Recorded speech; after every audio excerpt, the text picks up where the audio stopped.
perubatan Islam semua luas.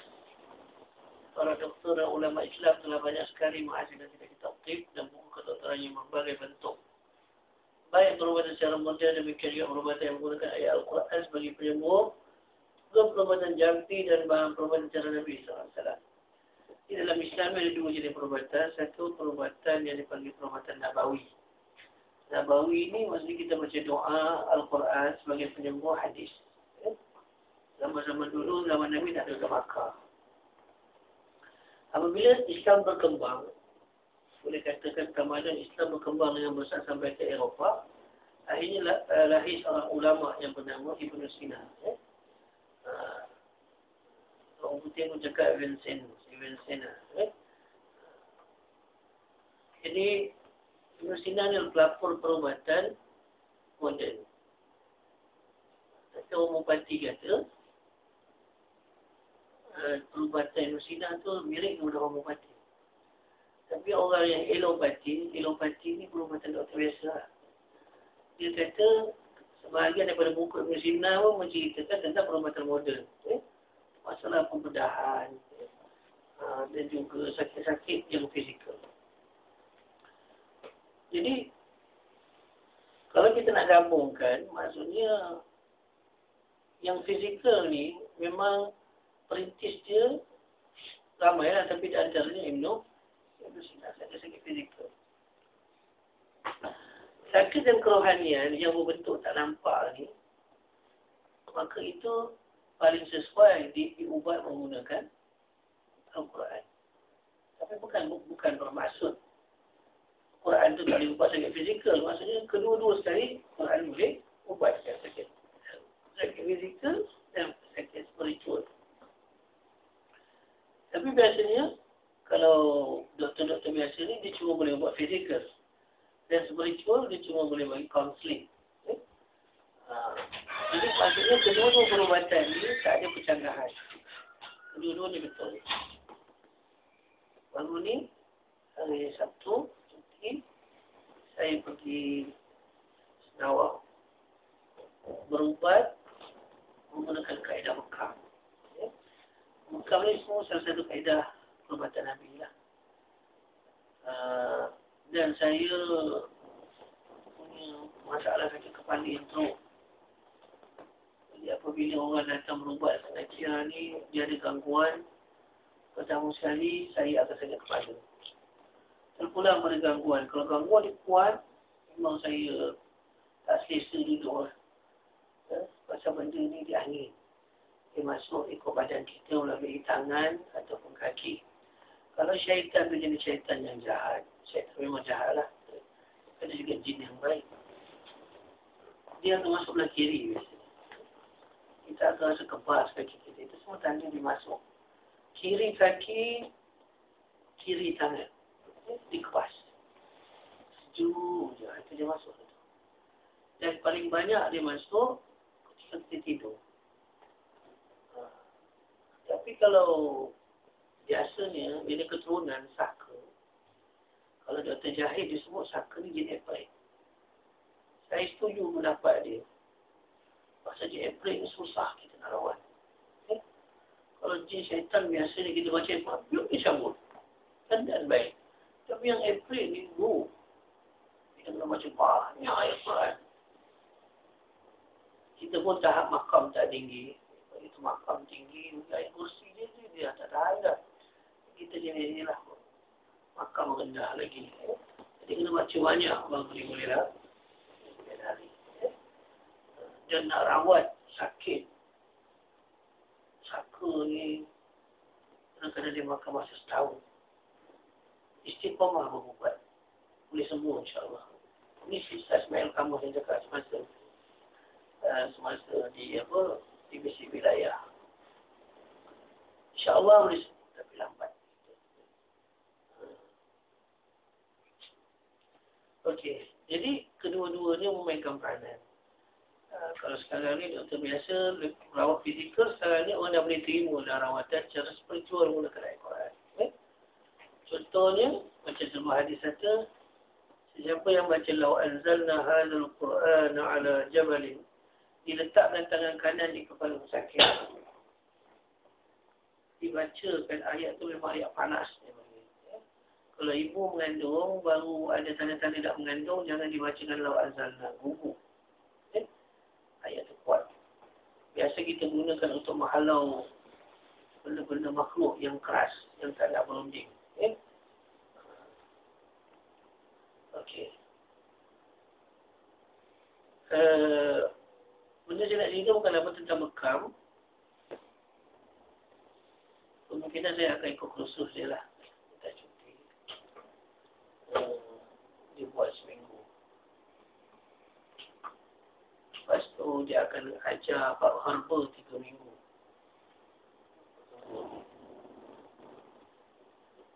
Itu benda yang sangat bagus lah sebenarnya. Jadi benda saya nak cerita bukan apa.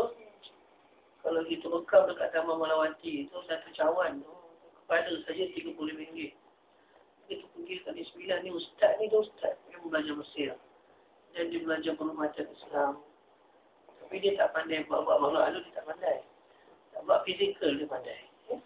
Herba ni, kupanca pun dia pandai. Tapi dia pakar bekam. Jadi dia bekam belakang saya sampai ke bawah-bawah semua tu. Ada dekat 25 cawan. Keluar darah yang kotor memang saya rasa 50% lah badan saya sihat. Dia boleh sakit dulu lah, berat badan, malas, rasa kata tidur. Itu orang kena angin dalam badan. Lepas tu, dia beri ubat-ubat herba yang biasanya menggunakan produk HPA. Jadi itu yang baguslah benda itu. Maksudnya permintaan ramai. Dan dia dapat daripada MAIS, Jabatan Agama Islam di 9 untuk buka pusat rawatan tu. Dan orang-orang yang menjawab pusat Islam tu pun dia memang menyokong kaedah menggunakan teknologi moden. Dan ustaz tu dia pandai semua kaedah untuk tengok darah tinggi, pakai yang benda tu semua macam doktor je. Jadi supaya bukan apa, nampak orang lebih yakin pusat rawatan itu. Saya rasa Nakia boleh buat benda tu. Tapi kita kena ada ilmu. Ilmu sangat penting. Supaya orang yakin dengan benda yang kita bisneskan tu.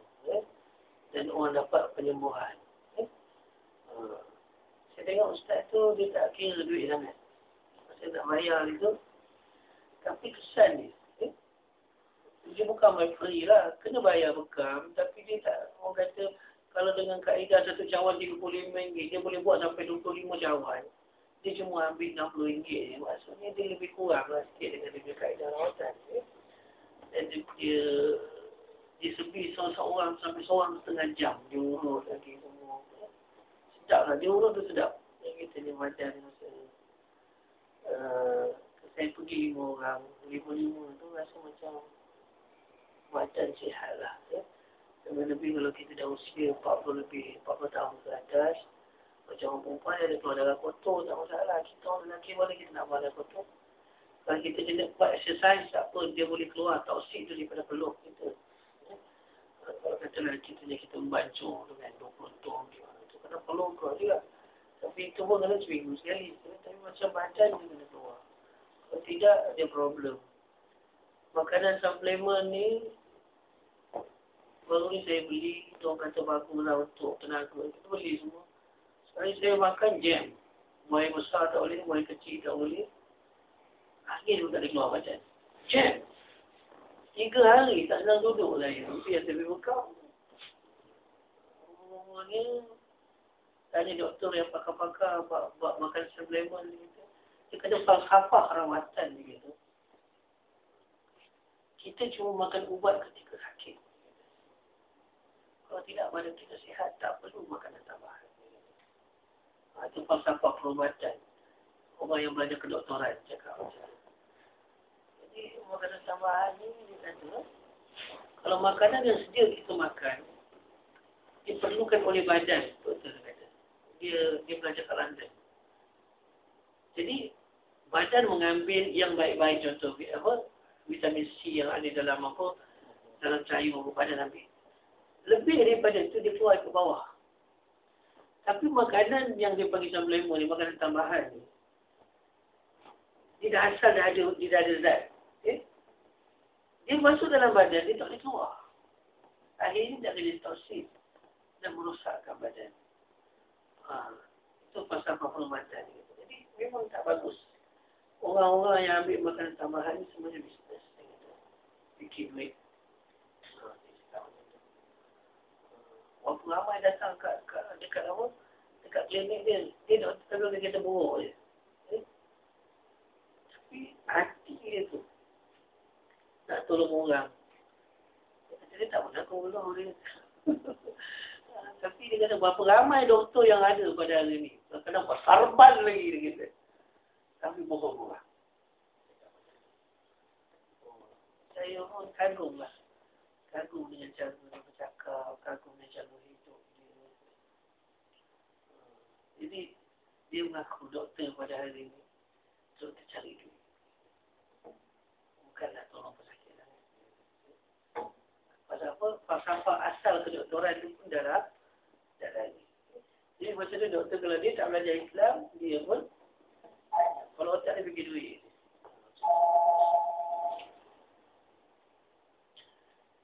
Okey. Dia kata seandainya ada seseorang yang berminat kepada lembaga perubahan sejarah Islam ini, mula mengumpul bahan dan mengkajinya sejak umur balik, maka sudah pasti dia belum akan dapat habis menyelidik dan baca sampai ayat-ayat. Sebab perubahan Islam. Kalau sampai ayat-ayat 60 tahun dia baca tak habis lagi buku tentang perubahan Islam. Punya luar tak luas perubahan Islam. Dan memang kalau kita tengok ustaz-ustaz ni yang beramal lah, Ustaz Darul Syifa, Darul Salam, wajarlah pergi ni. Rawat diri dia sendiri. Kalau tak sembuh, dia kena bermunajat dengan Allah Ta'ala. Bermunajat dengan Allah Ta'ala. InsyaAllah nemu. Kalau tak takdir nyawa ni sekadar tu, itu kita dah tak boleh nak kata apalah. Kita dah panggil dalam kata apa perang. Maksudnya dah tak, Tuhan dah takdirkan. Takdir tak boleh ubah lah. Walaupun dia keluar. Maksudnya kita tak reda. Kalau kita mati reda dengan Allah Ta'ala, kita di surga. Di samping Al-Quran menjadi sebuah kitab pedoman hidup dan dasar hukum, dia juga adalah sebuah kitab penuh persiasat dan bahan tip yang mudah-mudahan jampi Jibril alaihissalam, jampi perubatan Nabi, dan juga Al-Quran sendiri menegaskan bahawa ayat-ayatnya menjadi penyembuh penyakit-penyakit manusia.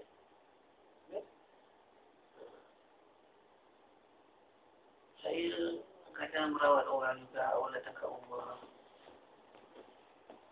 Mula-mula tu takut juga pasal rawat benda-benda makhluk halus ni. Dia kacau isteri kita, anak-anak kita, dia agresif. Isteri kita kadang okey je, lepas berubah tengok dia marah pula. Anak-anak kita pun,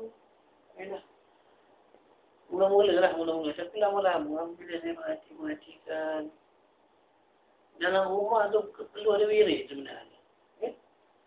Kalau ikut kajian Darussalam, dia kata setiap rumah orang Islam ada jenis Islam. Setiap rumah. Jadi dia kata nisbah kita seorang jin 9. Kita manusia seorang jin 9. Kalau nisbah dia begitu banyak, dia duduk kat mana? Tapi kalau kita fikir segi logik, munasabah. Pasal umur orang banyak-banyak. Umur jin kan banyak. Itu manusia 60 je lah. Apa lebih semua orang kata kan. Maksudnya 70 macam lah. Jadi dia kata nak duduk kat mana. Jadi memang dia menumpang di rumah-rumah orang Islam. Pasal tu kalau benda-benda baik yang kita buat, makhluk tu menumpang, makhluk yang datang, yang jahat, duduk rumah kita, dia pun tak boleh duduk situ. Dia tak selesa. Pasal keliling itu betul dengan dia Islam. Pasal tu makanan-makanan, contoh macam tulang. Maksudnya jangan kita kotorkan. Pasal tu kadang-kadang saya sekali kalau tak ada puji-puji kelak, kita jangan takut lah. Makhluk tu aja. Itu yang saya nampak lah. Sekarang ni kalau nak datang kat rumah pun saya bagi. Kalau dulu saya fikir banyak kali juga. Tak payahlah datang kat surau lah. Sekarang ni saya kawakan dengan Allah Ta'ala. Memang mula-mula itu ada jenis dia tak lari pada rumah. Ya. Saya bangun tidur, mata tak nampak tapi nampak berpusing. Mata ni berpusing nampak macam cahaya. Pusing laju. Kenapa ni? Rupanya ada gangguan. Dia masuk sampai ke dalam bilik. Jadi kita tak selesa nak duduk dalam. Menangkai semayang lah. Semayang dengan hajat dengan Allah Ta'ala. Kita nak berzikir, kita buka diri. Memang dia lagi lah. Itu mula-mula lah. Tapi lama-lama, apabila kita wiridkan duduk dalam rumah, semayang, baca Quran, memang kesan dia positif lah. Ini penting Quran. Ini saya nak ceritakan yang masalah pencernaan saya tu. Alhamdulillah. Rasanya, lepas kita semayang hajat tu, okey lah. Lepas tu rasa nikmat je baca. Angin dia orang banyak, boleh. Orang rasa badan ringan sikit. Sebab tu kalau kita angin pun, lebih kita dah kahwin ni kan. Maksudnya, satu titik air mandi ni kan. Dan jenis titik diperlukan 40 titik darah. Jadi maksudnya kalau dia nak banyak titik, diperlukan darah kita yang banyak.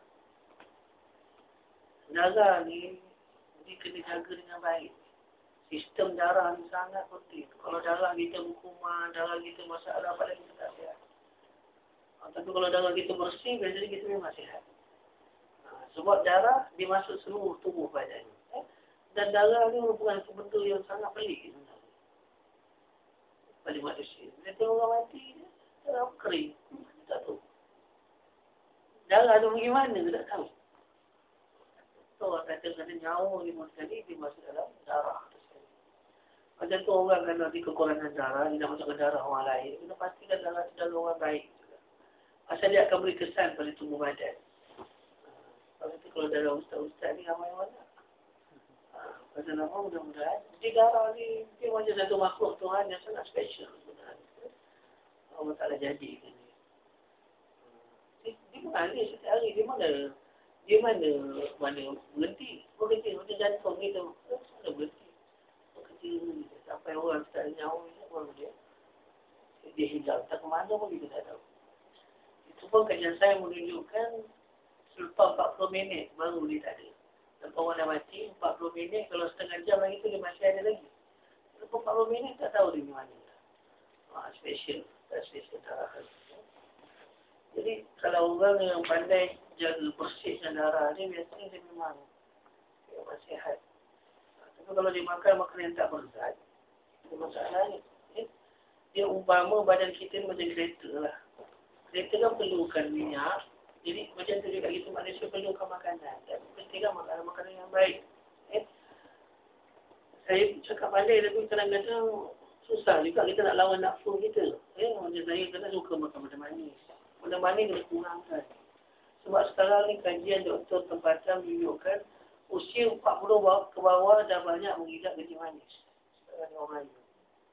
Banyak kencing manis. Kencing manis ni kalau kita kena macam-macam boleh jadi. Bahaya stroke. Stroke ni bukan darah tinggi ni, kencing manis pun boleh jadi. Pasal tu kalau makanan tak bersih dalam perut, dia akan naik. Kata kalau dia usus, kita ada usus kiri, usus kanannya. Kalau dalam usus ni tak bersih, dia naik ke jantung. Kotoran tu naik ke jantung. Kalau belah kanan, dia akan naik ke hati. Jantung dengan hati ni dua benda yang sangat penting dalam tubuh badan manusia. Kalau ni dalam satu rosak, memang problem. Macam saya, sistem hati saya dulu rosak. Bukan rosak. Tak berfungsi dengan baik. Kena sakit kuning. Kuning yang keluar dalam daripada hati itu dia akan masuk ke darah. Itu yang semua muka kuning. Masalah dia ikut darah. Tapi kalau hati tu kita jaga baik, dia akan keluar kuning tu bukan apa. Kita makan, kuning dalam hati tu keluar, dia akan buat pencernaan dalam badan kita. diproses. Itu yang kalau kita kencing keluar kuning, kita belak keluar kuning juga. Diproses. Dan kalau sistem tidak berfungsi, kita masalah problem. Masa tu kita tengok orang-orang yang kena masalah hati jantung ni, jalan. Pasal tu jantung dengan hati ni, dia ada selawat je kita kena baca setiap pagi. Untuk jaga kita punya jantung ni supaya berfungsi. Dan paling kurang 1 hari 5 minit kita kena berlari untuk bagi jantung kita ni bekerja, bergoyang. Kalau langsung tak bergoyang, rasanya dia tak apa ni lah. Dia takut tersumbat jantung. Dia lebih badan gemuk macam saya. Saya pun boros bersama. Tapi duduk Madinah 7 tahun, setiap hari makan ayam. Tak ada apa. Ikan tak ada tu Arab. Arab tak pancing ikan. Tapi kalau pancing pun ikut yang besar-besar tu, dia tak suka makan tulang, dia takut makan tulang. Dia ambil isi yang atas. Dia melampak kecil-kecil macam coklat tu. Itu dah ikan dia. Orang Arab. Dia tak pandai nak makan yang ada jenis apa. Jadi leceh lah. Maksudnya kalau masak ikan ni leceh. Pada tu tiap-tiap hari makan ayam. Tengok makan ayam, makan kulit ayam tu badan jadi. Tapi boleh segi ni kita kuat makan sayur. Makan sayur kuat banyak. Lemak-lemak tu dia boleh buang. Pasal tu doktor tuliskan, 2 makanan ni kena banyak makan. Pertama, buah-buahan, yang kedua sayur. 3 kena kurangkan. Apa ni darah, garam. Kalau boleh jangan pakai garam biasa. Garam biasa ni untuk chemical.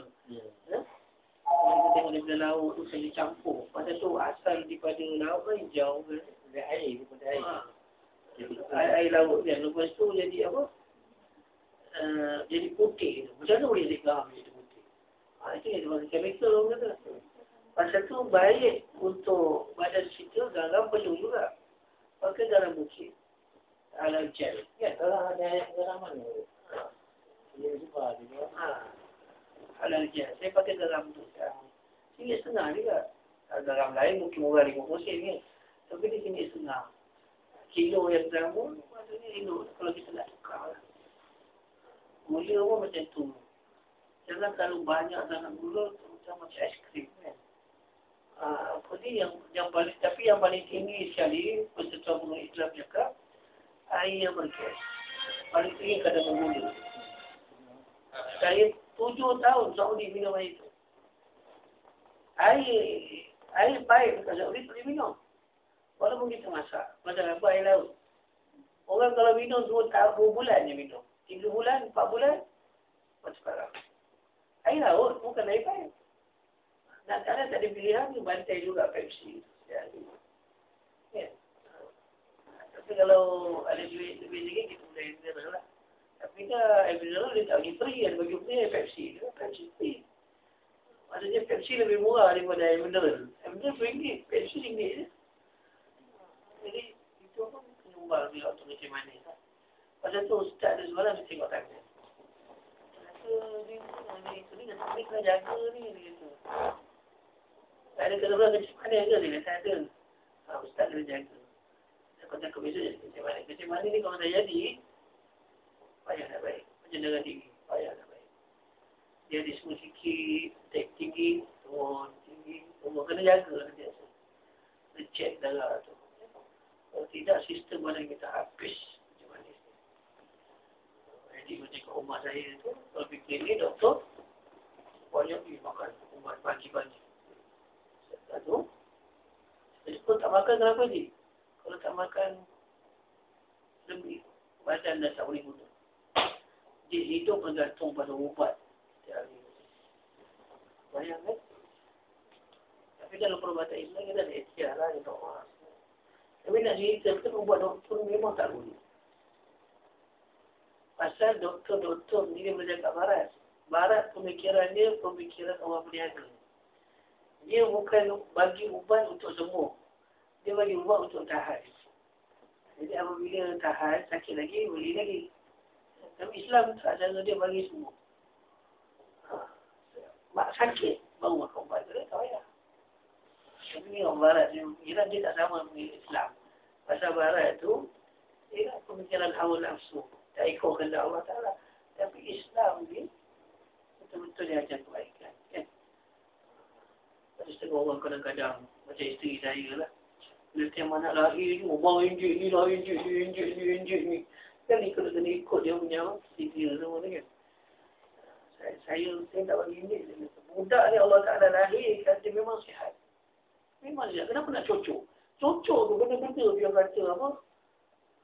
Itu semua kuman-kuman, tapi dia kata kuman baik lah. Dia masukkan dalam badan. Itu yang budak-budak kena sihat. Tapi lepas kena cocok. Tengok dia agak. Kan?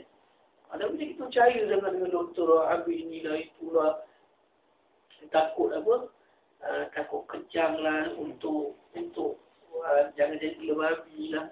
Budak tu kena cancel lah, apalah ini lah.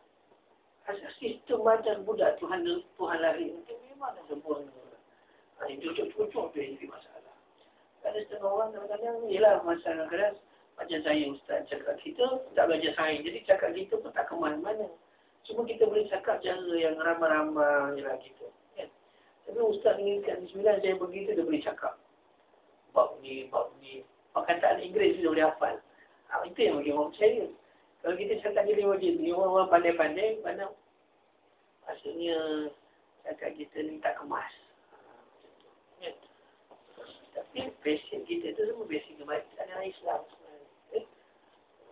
Jadi itulah. Tapi saya memang anak saya dulu memang tak injek. Alhamdulillah. Memang sebelum besar tak masalah.